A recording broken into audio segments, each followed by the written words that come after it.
നമ്മുടെ മലയാള cinema international ലെവലിൽ എത്തിക്കാൻ കഴിഞ്ഞു.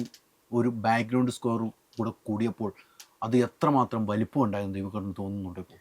തീർച്ചയായിട്ടും. ആദ്യം എനിക്ക് ഈ ഒരു ട്രീറ്റ്മെൻറ്റ് എടുക്കുന്നതിനോട് ഞാൻ ആദ്യം പൃഥ്വിയുടെ അടുത്ത് ഒരു ഡിബേറ്റ് ഉണ്ടായിരുന്നു. അപ്പോൾ പൃഥ്വി പറഞ്ഞ അല്ല, എനിക്ക് ഇത് ഇങ്ങനെ തന്നെ വേണം, ഇതേ സ്ഥലത്ത് നമുക്ക് വേണമെങ്കിൽ കണ്ടംപററി ഇപ്പോൾ കേൾക്കുന്ന തമിഴ്, തെലുങ്ക് അല്ലെങ്കിൽ മലയാള പടങ്ങളിൽ സ്ഥിരം ഇങ്ങനത്തെ സീൻസ് വരുമ്പോൾ ട്രീറ്റ് ചെയ്യുന്ന ഒരു രീതിയുണ്ട്, ആൾക്കാർക്ക് കേട്ട് ശീലമുള്ളത്. അത് തന്നെ കൊടുത്തു കഴിഞ്ഞാൽ ചിലപ്പോൾ നമ്മൾ ഈ പുറത്ത് പോയി ഷൂട്ട് ചെയ്തതെല്ലാം തിരിച്ച് അതിലേക്ക് അങ്ങ് വരും.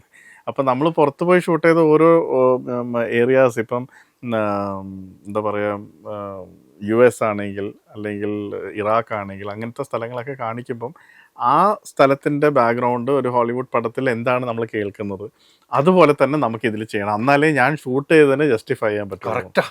അപ്പോൾ അദ്ദേഹം പറഞ്ഞ ആ ഒരു പോയിന്റ് ആദ്യം എനിക്കിങ്ങനെ സംശയിച്ചു. ഞാൻ അയ്യോ പൃഥ്വി അത് എന്ന് പറയുമ്പോൾ പറയും എന്നെ വിശ്വസിക്കൂ. പുള്ളിയുടെ സ്ഥിരം സംഭവമായിരുന്നു. ഇടയ്ക്ക് ഞാൻ തമാശയ്ക്ക് പറയും എനിക്ക് വിശ്വാസമില്ല, ഇല്ല വിശ്വസിച്ചേ പറ്റൂ, നമുക്ക് ഡിഫറെൻറ്റ് എക്സ്പീരിയൻസാണ് വേണ്ടുന്നത്.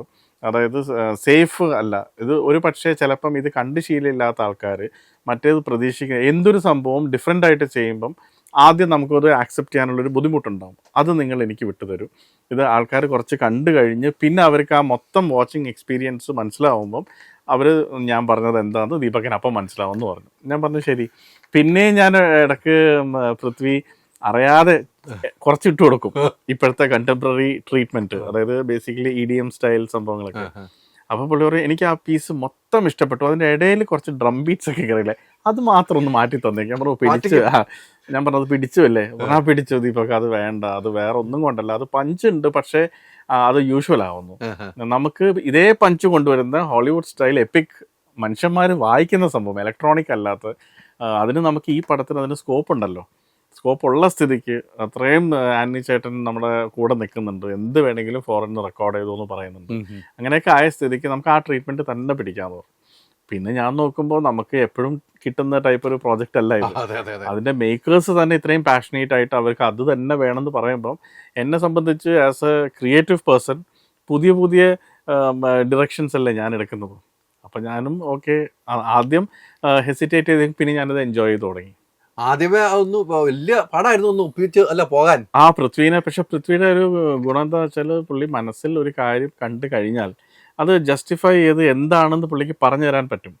അതായത് ഞാൻ എന്തുകൊണ്ടാണ് ഇങ്ങനെ പറയുന്നത്, എനിക്കിത് തന്നെ വേണമെന്ന് പറയുന്നത് എൻ്റെ മനസ്സിൽ ഞാൻ ഇതാണ് കാണുന്നത് എന്ന് പറഞ്ഞു കഴിയുമ്പോൾ നമ്മൾ അദ്ദേഹത്തിൻ്റെ പെർസ്പെക്റ്റീവിൽ നിന്നും നോക്കുമ്പം ശരിയാണല്ലോ, നമുക്കും പെട്ടെന്ന് ഭയങ്കര ഡിഫറെൻ്റ് ആയതുകൊണ്ടായിരിക്കും നമുക്ക് അതിനോട് അടുക്കാനൊരു പേടി പോലെ.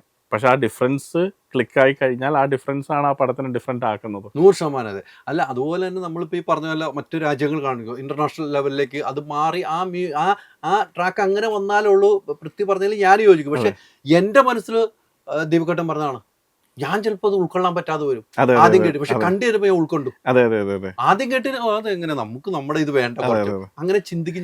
എനിക്കിതിന് ഉദാഹരണമായിട്ട് പുള്ളി പറഞ്ഞു തന്നത് നമ്മുടെ ഇതിലെ ഒരു കെന്യക്കാരനില്ലേ, ഒരു ബ്ലാക്ക് ആയിട്ടുള്ള അദ്ദേഹത്തിനാണ് ആദ്യം വില്ലനായിട്ട് വരുന്നത്. അപ്പോൾ ഇദ്ദേഹം പറഞ്ഞു എനിക്ക് അദ്ദേഹത്തിനെ വെക്കുന്നതിന് പകരം തമിഴ്നാട്ടിലും തെലുങ്കിലും അല്ലെങ്കിൽ നമ്മുടെ മലയാളത്തിൽ തന്നെ നല്ല ഉഗ്രം വില്ലന്മാരെ കിട്ടില്ലേ, അത് വെക്കാതെ ആ ഒരു ഇൻ്റർനാഷണൽ കഥാപാത്രമാണ് ഇതിലൊരു വില്ലൻ എന്ന് പറയുമ്പോൾ കിട്ടുന്നൊരു സംഭവമുണ്ട്. അതേപോലെ നമ്മൾ ഗെയിം ഓഫ് ത്രോൺസിലുള്ള ആ ഒരു ഇതിൽ ബോറിസ് എന്ന് പറഞ്ഞ് അഭിനയിക്കുന്ന അദ്ദേഹം പുള്ളിയുടെ ഞാൻ എന്തിനാണ് ബോറിസിനെ തന്നെ തപ്പിപ്പോയത്, ജെറാൾഡ് എന്ന് പറഞ്ഞ് എൻ്റെ മനസ്സിൽ ആ ഇതിലുള്ള ആൾ ഇതിൽ വന്നു കഴിഞ്ഞാൽ എൻ്റെ പടത്തിന് വേറൊരു ആംഗിളാണ് കിട്ടുന്നത്. അയാൾ വന്ന് നിൽക്കുമ്പം നമ്മൾ ഒരു കമേഴ്ഷ്യൽ നമ്മളുടെ തമിഴ്, തെലുങ്ക് അല്ലെങ്കിൽ മലയാളത്തിലുള്ള കേട്ട് പരിചയമുള്ള ട്രീറ്റ്മെൻറ്റ് ഇട്ട് കഴിഞ്ഞാൽ അയാളെ കൊണ്ടുവരുന്നതിൻ്റെ ഒരു ഡിഫറൻസ് കിട്ടില്ല. അപ്പോൾ അയാൾ വരുമ്പോൾ അയാൾ വന്നിരിക്കുന്ന ഹോളിവുഡ് പടങ്ങളിലൊക്കെ അയാൾ എങ്ങനെ പോർട്രേ ചെയ്യുന്നു അത് തന്നെ വേണം. അപ്പോൾ അങ്ങനെ പറയുമ്പോൾ നമ്മൾ ശരിയാണ്, അദ്ദേഹം ഇട്ടിരിക്കുന്ന ആ എഫേർട്ടിനെ നമ്മളും കൂടി ഇത് ജസ്റ്റിഫൈ ചെയ്താൽ മാത്രമേ അതിൻ്റെ റിസൾട്ട് വരുള്ളൂ.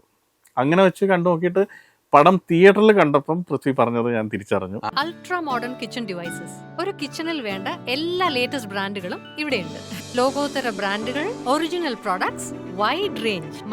മൈജി ഫ്യൂച്ചർ. വാട്സാപ്പ് വഴി ഇംഗ്ലീഷ് പഠിക്കാൻ ഇംഗ്ലീഷ് കഫേ ഉള്ളപ്പോൾ ഇംഗ്ലീഷ് ഒരു വിഷയമേ അല്ല. English cafe, we present you the perfect English. WhatsApp now 9633 888 575.